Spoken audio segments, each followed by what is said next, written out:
Yahweh, soberano Pai Celestial, no poder do nome do nosso Senhor Cristo Jesus, nos abençoa e nos guarda, nos ilumina e nos guia por um bom caminho. Aleluia. Aleluia. Amém. Estudo bíblico. Atos dos Apóstolos 17 verso 24. Nova versão transformadora. Introdução. Atos 17 narra a jornada missionária de Paulo, desde Tessalônica e Bereia até Atenas, um centro da filosofia e cultura grega. Em Atenas, Paulo se encontra confrontado com a idolatria generalizada.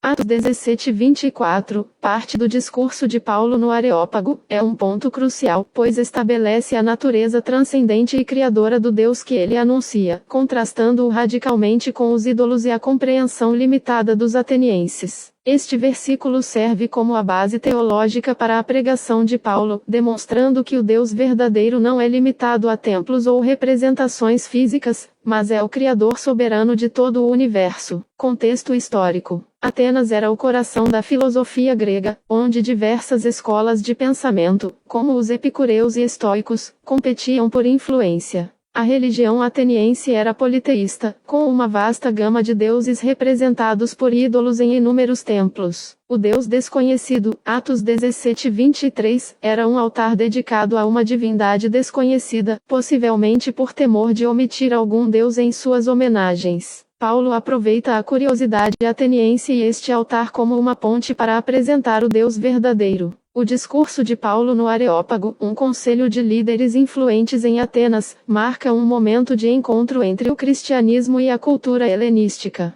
Paulo demonstra sensibilidade cultural, citando poetas gregos, Atos 17, 28, para comunicar a verdade sobre Deus de maneira compreensível aos seus ouvintes. Interpretação. Atos 17, 24 afirma a soberania absoluta de Deus como Criador e Senhor do universo. A declaração "Ele é o Deus que fez o mundo e tudo que nele há" ecoa a narrativa da criação em Gênesis 1, estabelecendo Deus como a origem de toda a existência. A frase "uma vez que é Senhor dos céus e da terra, não habita em templos feitos por homens" desafia a noção de que Deus pode ser confinado ou controlado por estruturas físicas ou rituais humanos. Esta afirmação alinha-se com uma cosmovisão cristã trinitária, que entende Deus como Pai, Filho e Espírito Santo, uma unidade divina transcendente e imanente. Do ponto de vista protestante, este versículo enfatiza a acessibilidade de Deus a todas as pessoas, independentemente de sua cultura ou background. Deus não está limitado a templos físicos, mas pode ser encontrado através de Cristo Jesus, em todos os lugares por meio do Espírito Santo.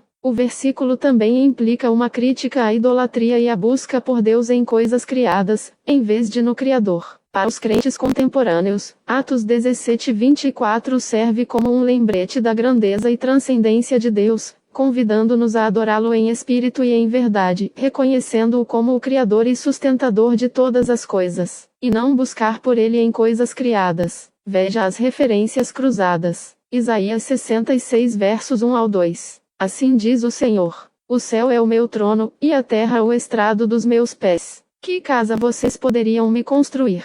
Onde seria o meu lugar de descanso? Não foram as minhas mãos que fizeram todas essas coisas, e assim elas vieram a existir?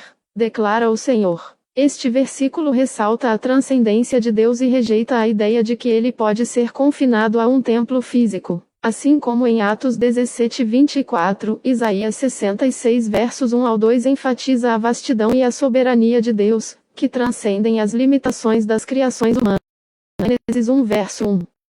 Que o Deus criou os céus e a terra. Este versículo tal da Bíblia estabelece Deus como o Criador de todas as coisas. Atos 17, 24 ecoa esta verdade essencial, reafirmando que Deus é a fonte de toda a existência. Ao conectar Atos 17, 24 a Gênesis 1 verso 1, Paulo reforça a ideia de que o Deus que ele anuncia aos atenienses é o mesmo Deus que criou o universo.